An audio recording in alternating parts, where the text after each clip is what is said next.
Who is Zenith? I don't even know who Zenith is. Zenith is, I believe, a +2 player. I could be wrong. Well, it's a team. Well, I think Zenith is probably on Zenith team. I could be wrong. Maybe. But I think I'm right. Idea. My point in saying that is that Starburst probably beats them. Most likely. 99 out of 100 times. So, anyways, tangent aside.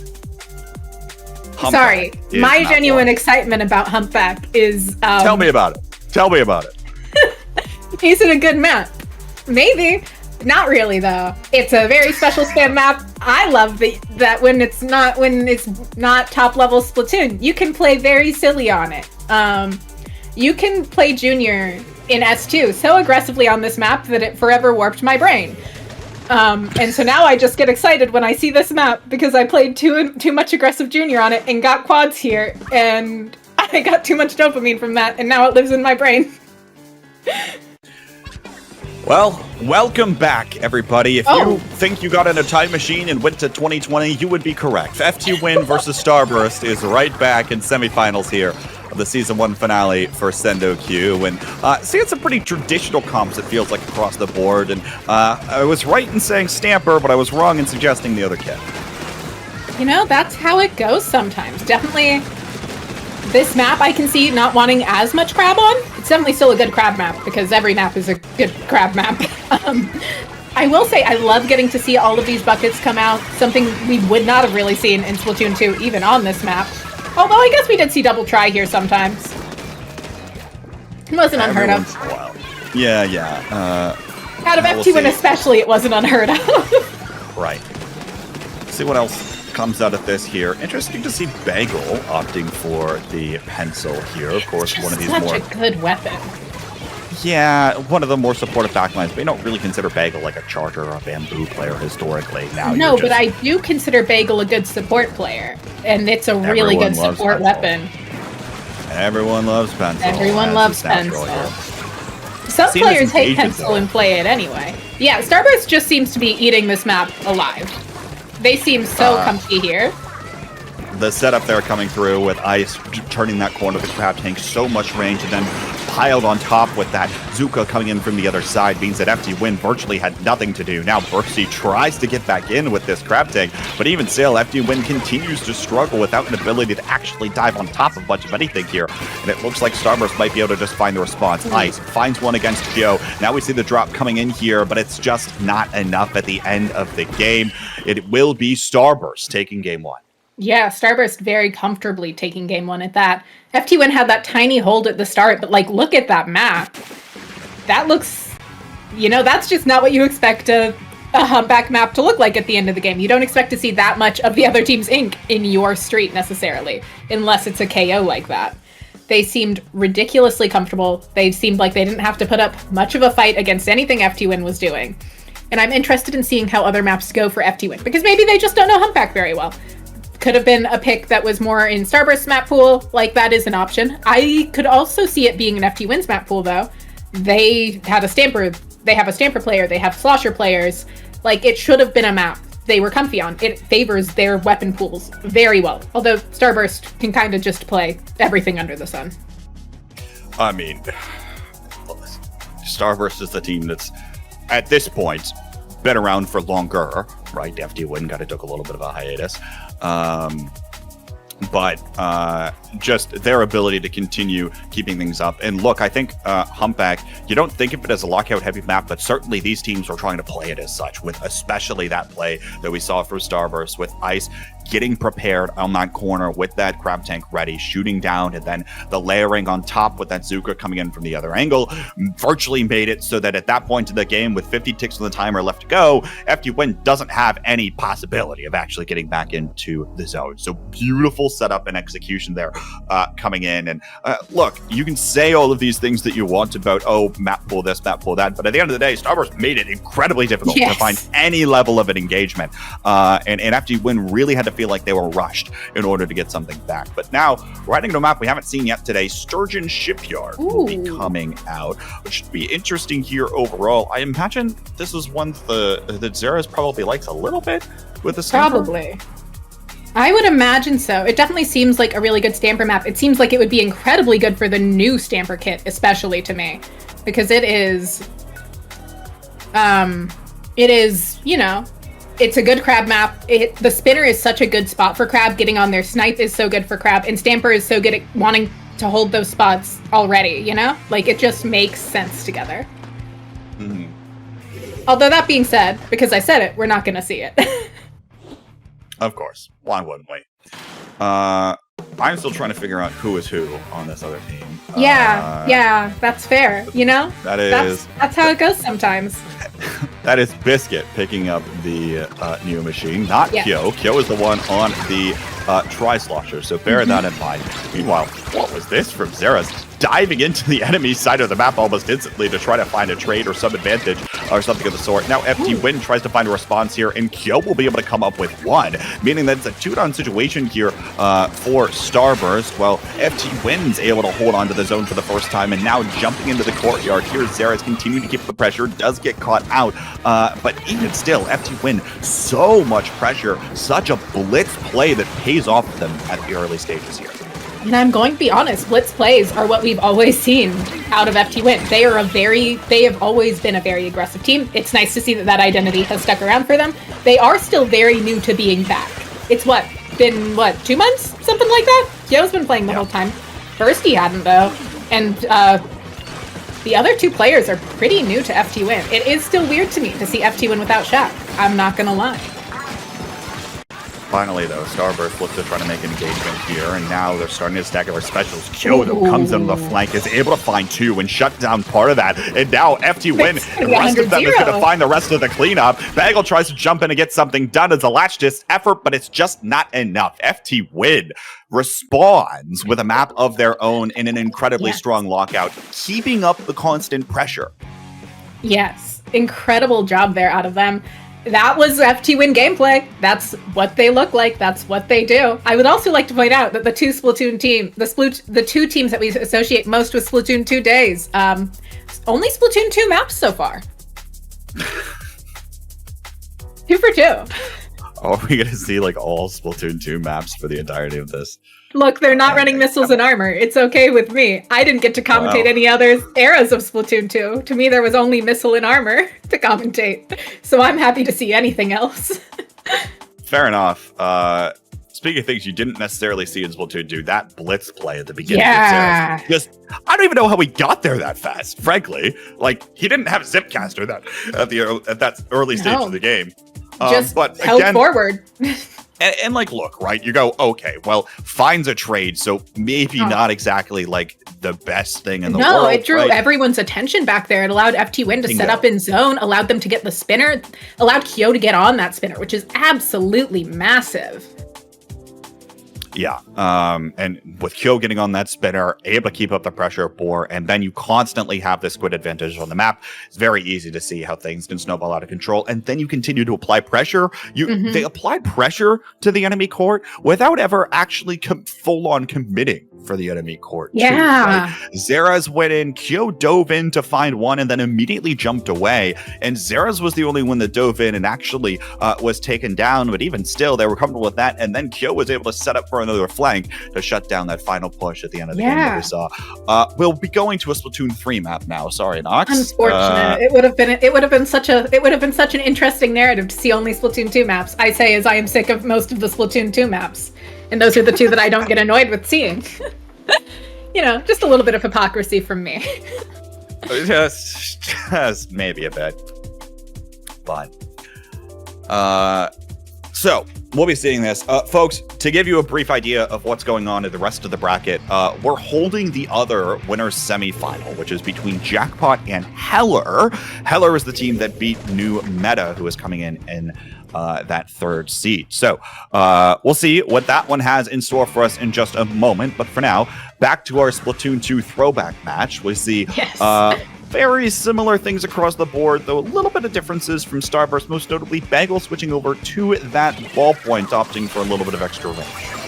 Yeah, I mean, obviously ballpoint isn't as strong as it was, just because Inkjet's not as strong as it was. Still ridiculously strong. Also, surprised Zera's lived that Fizzy Bomb. I'm gonna be real. Sometimes it feels like Fizzy Bombs have active tracking. That time, it didn't.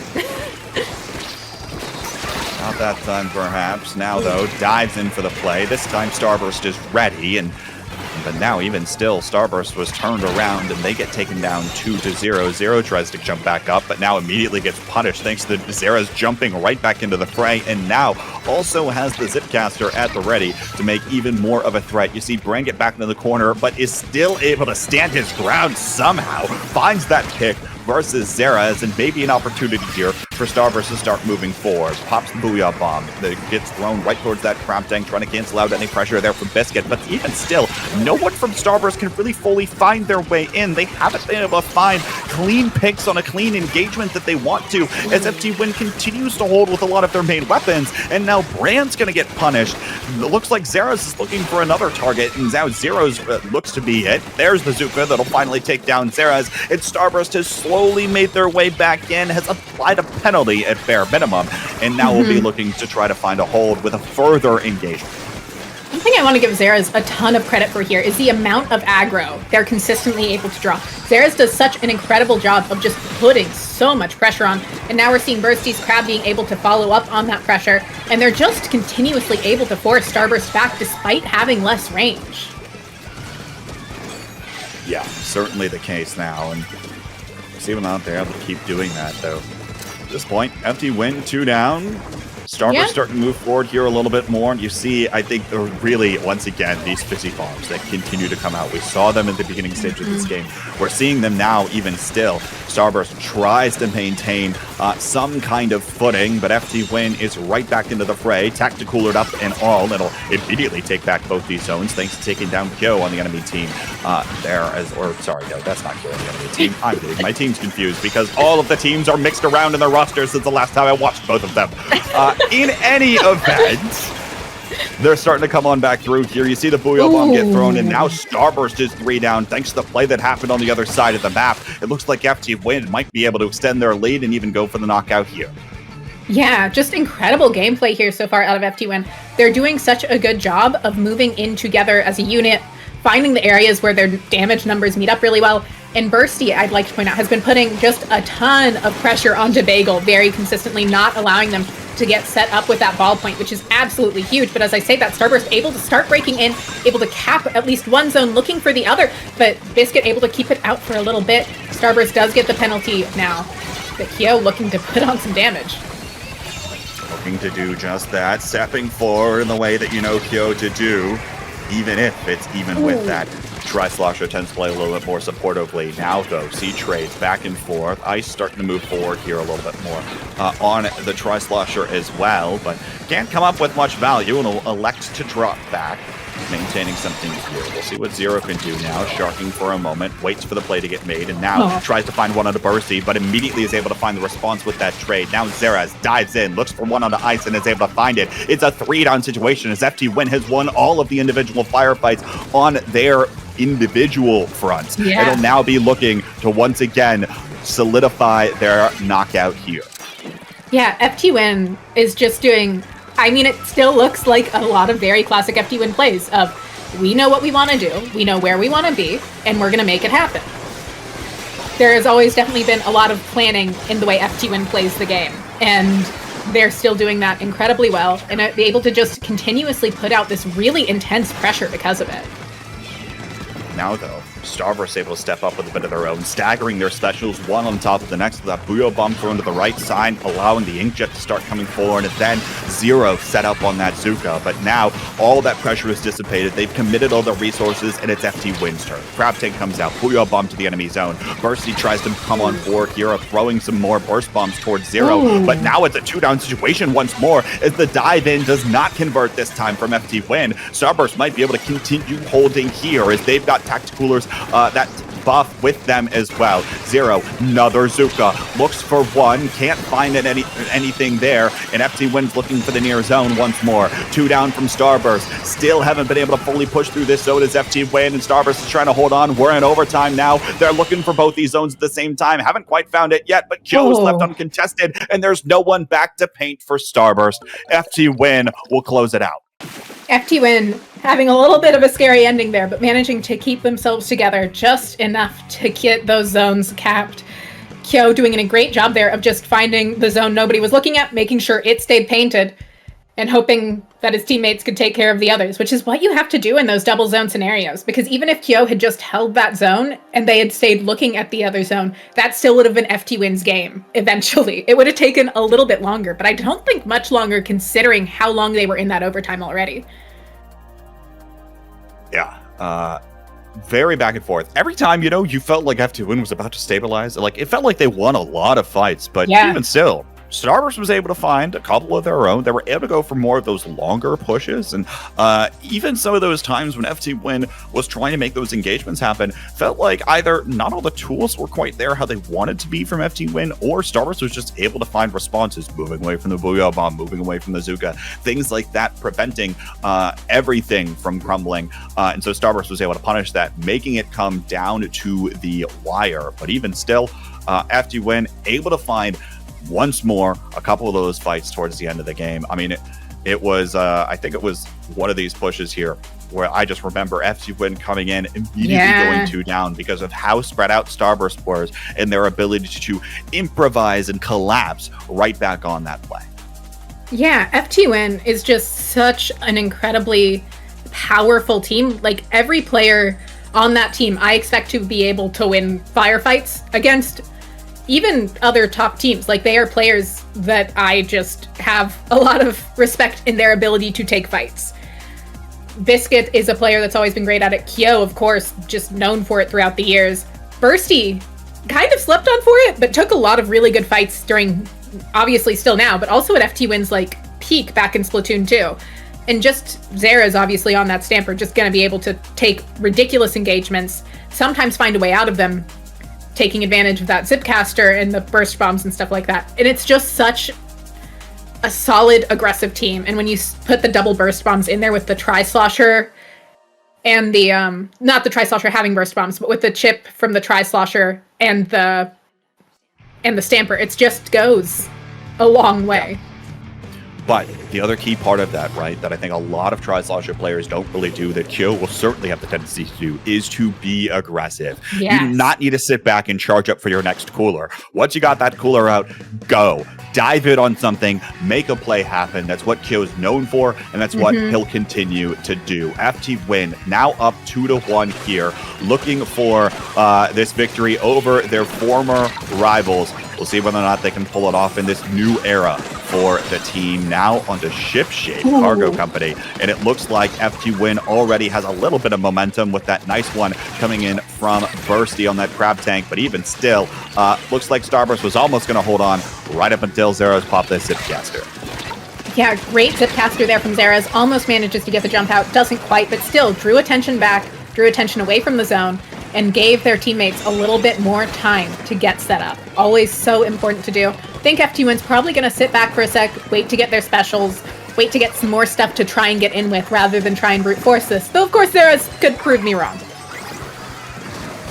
Certainly could, but now we see Ice starting to move forward just a little bit too much. Immediately gets punished for it, and Brand gets taken down as a result. The squid advantage is so heavily in favor of FTWin that despite Starburst coming on back, it looks like they'll still be able to hold on. Although, wait a minute, Brand coming in with a little bit of damage here, comes up with 2 or maybe 3 there, and now we'll find another trade on the exit as well. Opens up this window for Starburst to keep holding, and now they've got the high ground. Yeah, Starburst has the high ground. This map is one that plays around high ground to such an extreme.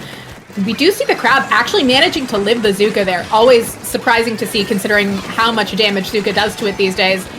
Cooler coming out here from FTWin. They're going to look to move forward with that, but they don't have a ton to do with that.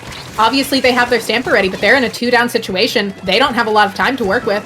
They have a Zuka to get in, and that's about it. And here comes that Zuka. Now you see Kyo start to move forward. Has to dive on top of the zone, but the paint is just not there. Starburst once more finds a response, and we are heading to a Game 5. Oh, yes. Give it right back to me. We're so back. We are versus so Starburst. back. Woohoo! Look, it can never be said that these teams don't put on a great show when they play each other. It is a good show every time. They are such incredible teams that know each other very well at this point. And think about how many of these individual players have played on teams with one another and against one another, both simultaneously, right? Bagel has had opportunities to play with FTWin. Ice was one of the members on the original FTWin roster, right? Bran has played in pickups. Zero was played with Kyo so many times. There's so much familiarity. Right, and Biscuit, right? Didn't even mention Biscuit. There's so much familiarity across the board between all of the individual players, and watching them play up against one another when they know each other's tendencies, when they know what each other's trying to do in general, and then trying to do like the 5D chess and trying to predict what the enemy player is going to do like 5 steps into the future because you know how the interaction is going to work. That's where this rivalry is going to start heading here pretty soon, if it's not already there. And you're starting to see some of that play out, especially with some of these lockouts towards the end of the game. You know exactly what the tendency is in order to try to make those last ditch move forward, trying to find that cap happen altogether. And Nox, you didn't get your wish for those 3rd and 4th games, but you're getting your wish for the 5th one here on the classic Inkblood Art Academy to round this one out. They've played each other here probably more times than I can count, most likely. It's, it's the map that we play from Splatoon 2, this and Mako. So everyone knows how to play it. It's very consistent. We are still seeing that Tri-Slosher coming out from Kyo. No changes there. And not really any from Starburst either. Starburst definitely playing a more patient kind of comp, though. Sarah looking for a flank play and immediately gets caught out by Bran now. And so advantage early to the favor here of Starburst, looking to try to come on back through here, but even still cannot move forward at all. FTWin maintains their range here, and Bursty now tries to move up on this left side, now looking for Zero, and is going to at least find the trade out, and now it's a 1v2 here, with Starburst taking control of the zone first. Yeah, we're seeing Zera's trying to find a little space to play with, but not really going to be able to with that pencil and that machine launching everything.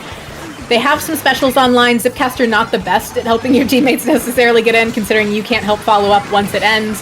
Zera's does go down. Should have been cooler though, I believe, so should be back pretty quickly. Bursty going down there is huge though. Zero able to get that jump back, and this should be a really comfortable situation for Starburst to play in. They should just be able to hold here, especially with that crab at the ready. Trying to push Bagel back, trying to prevent that crab from coming out, most likely. But not going to be able to find a way in. Kyo can't get in alone there. Does eventually get picked off. They don't have time to paint the zone. And that's Game 5 going handily to Starburst, saying, we remember Splatoon 2. We got it. Once again, right?